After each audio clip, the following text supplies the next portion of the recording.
My Literacy Narrative by Faith Jacobus. As a kid, I was one of the first to learn to read. Although this may be due to just me being smart, I always used to say it was because my mother was a teacher. I just grew up around books. By the time I was in first grade, I was able to read chapter books that were way above the age level. However, I didn't develop my love for reading until I came across a series called Junie B. Jones. My teacher that year, Miss Mason, noticed that I was bored during independent reading times and introduced me to them. Junie B. Jones was a young girl who was experiencing all the same problems that kids have. She just had a wacky perspective on life, and it was hilarious. These were the first books that I could not put down. I found myself constantly cracking up at her stories or her funny comments. I felt connected to her.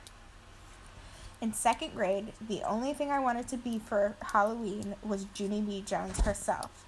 I remember the time my mom and I took creating my own costume. They just didn't sell them at the store. We had to buy a pair of overalls, and I borrowed one of my brother's striped shirts.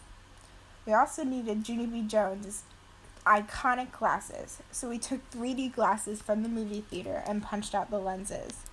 My Halloween costume was even pictured in the yearbook that year, alongside some of my classmates. I was so proud of what we created. Finally, everyone could see the character in the books that I loved so much. I was obsessed with these books. They developed my love for reading. To this day, I remember going to the book fair at school with all of my Christmas money and coming home with 2 or 3 more from the series. I also got into reading some other books, and I found out that I love reading mysteries when I picked up a book about Nancy Drew.